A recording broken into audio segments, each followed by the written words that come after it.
Hi class, in this video we're going to look at a couple of examples from Chapter 8. So in this first example it says on August the 1st, 2018, Trico Technologies, an aeronautics electronics company, borrows $20.6 million cash to expand operations. The loan is made by First Bank under a short-term line of credit. It's a 6-month, 6% promissory note. Interest is payable at maturity. And First Bank's year end is December the 31st. So it says record the necessary entries in the journal entry worksheet below for First Bank Corporation. So we're doing these journal entries from the point of view of the bank. So the first thing it says is record the acceptance of the note. So that's just simply to record that First Bank loaned money essentially to Trico Technologies. So if they did that, they would have given Trico Technologies cash for a notes receivable. So the amount that we would record would be the amount of the note, which was $20.6 million.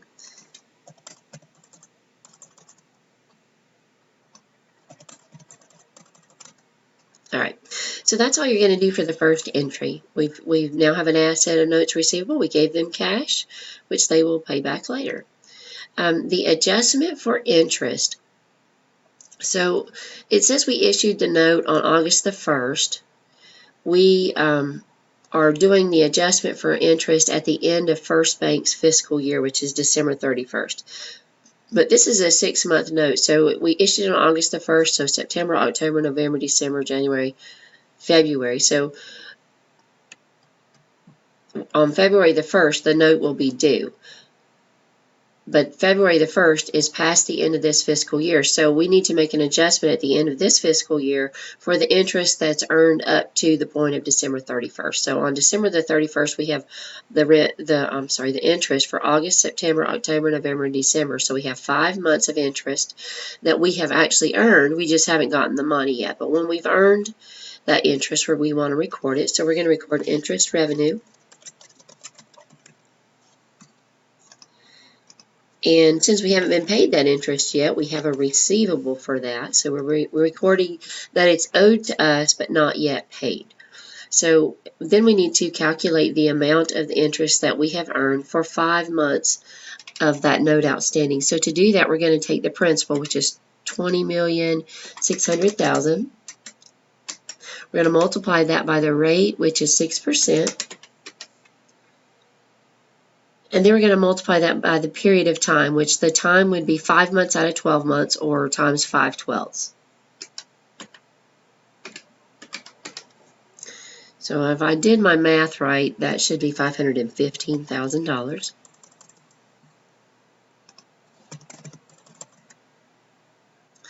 And let's just check and make sure I didn't make any errors when I was doing my calculations. So that's just the principal, the amount of the note, times the rate, which is the interest rate, times the period of time, which at this point is just 5 months out of 12 months. So then we have one more entry to do. We're going to record the receipt of cash at maturity. So we're receiving cash. We know that's got to be a debit. So when we receive cash, we're going to get the $20.6 million, which is the amount that we loaned them, plus we're going to get interest for 6 months. So to do this, we need to calculate how much cash we're going to get. So we're going to do the $20,600,000 times the 6% times the period of time. And in this case, it's 6 months of interest. They're going to pay us 6 months of interest, so that's times 6/12. So it looks like we're getting $618,000 in interest total, plus the $20.6 million.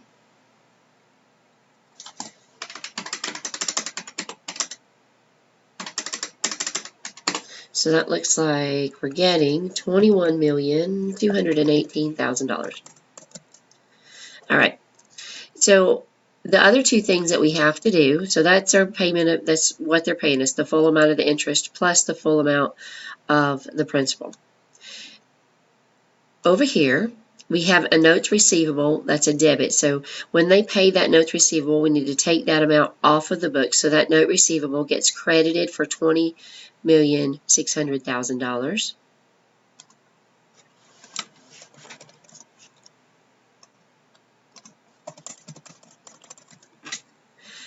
And then in entry 2, we had another receivable. We recorded interest receivable, and they're paying that because they owed us that from the outstanding part of the note from last year. When they pay that note, part of what they're paying is that interest receivable. So we need to take that off the books.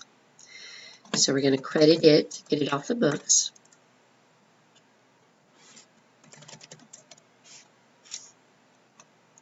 All right, so we've got the receivables off the books that are associated with that note, but if you notice, we actually are out of balance, $20.6 million plus $515,000. That's our credit. Those do not equal our debit. We still need one more credit, and that other credit is the interest revenue for this year. So last year, we recorded interest revenue for $515,000, which was 5 months. We still need to record 1 month of interest revenue. So that's not all of the revenue we got. We actually got $618,000 in revenue when we calculated the amount of cash. But we've already recorded $515,000 of that. So let's see what the difference is, what we still have left to collect or to record. This looks like $103,000. Let's check to make sure I did my math right.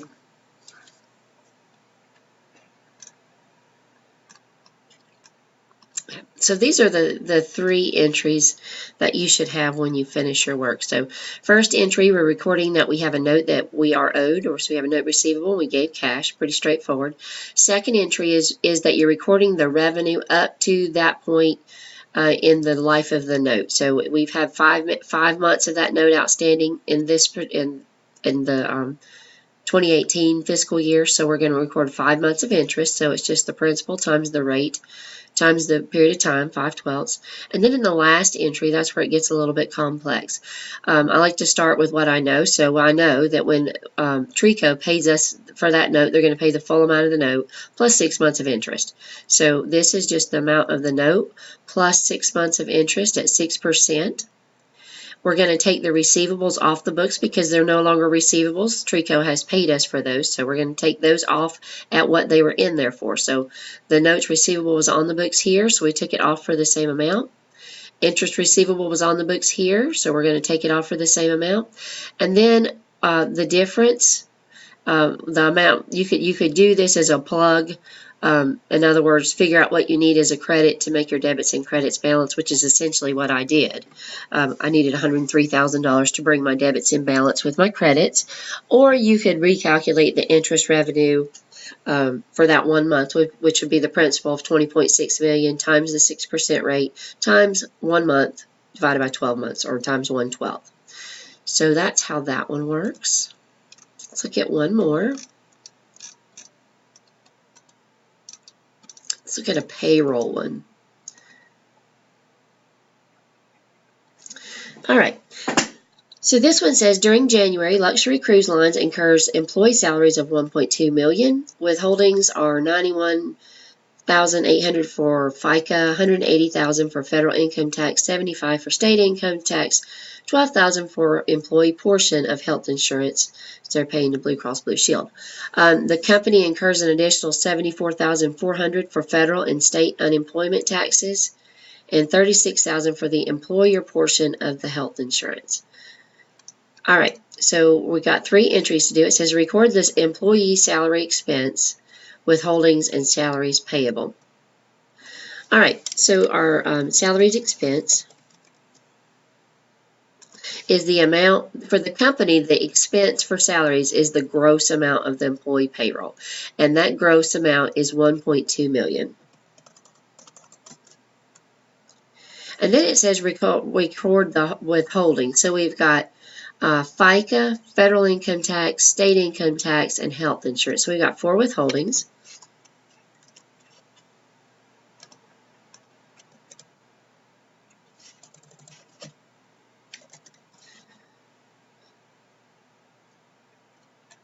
And I suppose I don't see that they're calling state income tax any different, so they must be calling income tax payable both state and federal, I assume. And then health insurance. And that one's not coming up either. Let's try payable and see what pulls up. Accounts payable. I believe they're calling health insurance accounts payable because it wouldn't be FICA. It's not a tax. It's not interest. It's not a note. It's not salaries and not sales tax or unemployment tax or utilities. So it must be accounts payable for health insurance. And then the thing that we have left is salaries payable. So let's just talk about this entry for just a moment. So if you've ever gotten a paycheck, generally paychecks come with a check stub, and on the check stub you're going to see the gross amount that you made. Then after that you're going to see all of the things that your employer kept out of your paycheck. So you'll see all the taxes that they withheld, and then the last thing you'll see is your net pay. So we've got gross pay minus all the things they withheld from your check equals net pay.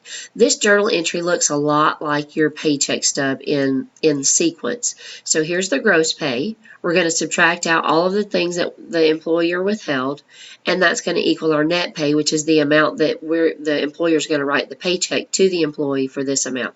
So that salaries payable is essentially the net pay. So we've got FICA tax payable. Let's see, $91,800 for employee FICA. And these are payable, so they have normal credit balances, so we're crediting those. And if you think about gross pay minus withholding, minus withholding, minus withholding equals net pay, those offset that gross pay, so they should be a credit. Okay, income tax payable. They gave us federal income tax and state income tax separately. It looks to me like they want those added together, so we're going to try that. So $180,000 for federal income tax, $75,000 for state. That gives us $255,000 in income tax payable. Accounts payable was for the health insurance. That was $12,000. And those are all the withholdings. So what we have left is what the employee should get paid. So that's their net pay. So we're going to take the $1,200,000 and subtract out those withholdings to see what's left. It's like $841,200 would be their net pay. Well, let's just check that, make sure I didn't miss anything before we go on. Yeah, so just kind of a note. Normally you don't see companies lump their income tax payable together because federal income tax and state income tax goes to two entirely different taxing authorities. So generally you would see a federal income tax payable and a state income tax payable. But that's just the way, this is the way that textbook set it up for, I guess, simplicity. So that's your first entry. Record the employer provided fringe benefits. So the employer is providing health insurance, and that's all I see.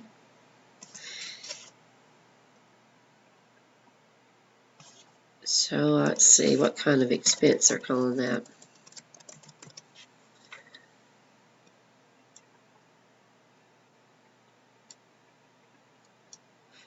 I normally would call that fringe benefits expense or employee health insurance expense. They do not have anything like that, so I'm going to guess that they're just lumping that in salaries. So salaries expense and accounts payable for what we owe Blue Cross Blue Shield. That was $12,000. And let's check again and make sure I didn't forget anything before we go forward. Uh-oh. Wasn't it 12,000?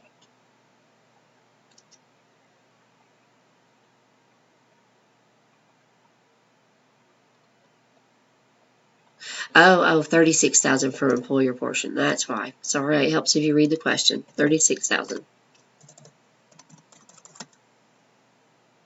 So the employer is actually picking up a larger portion than the employee.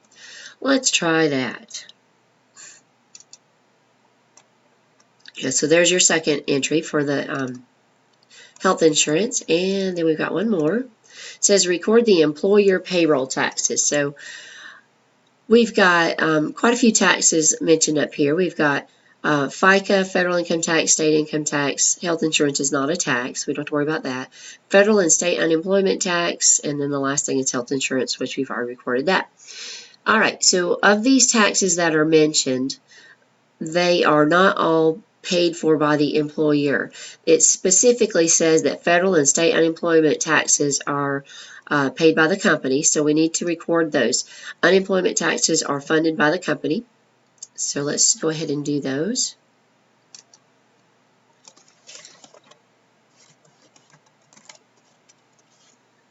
And they don't have an unemployment tax expense, so let's move that down and put it under here under payable.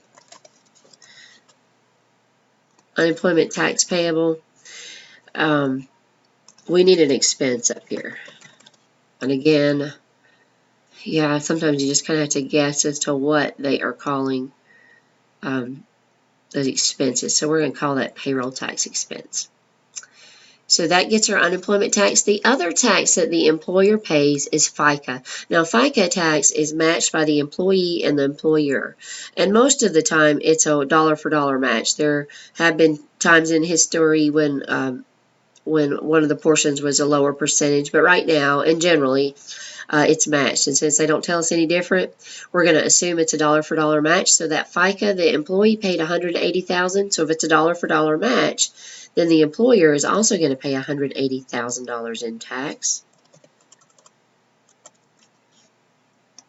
And that would be FICA tax payable. And I forgot to put in the unemployment tax amount. That was $74,400. Now, federal withholding and state withholding tax or income taxes are not matched. So whatever we keep out of the employee's paycheck for federal withholding or state withholding, they are the ones that are paying that. We don't pay that, so we don't have to record anything for federal or state payroll taxes as far as an expense for us, because that's all funded by the employees. And the method for that is that we keep their money out of their paycheck and send it in for them. So those are the only two taxes that we're paying for the employer. So we're going to add those two together, and that's going to be our payroll tax expense. So I think it's $254,400. And one more check. Check our work, make sure I didn't miss add or anything. Oh, I did. FICA tax payable. Oh, I pulled the wrong amount off of the instructions. I think the $180,000 was something else. That was federal income tax. I'm sorry. So the FICA tax was $91,800. So again, it helps if I read the instructions.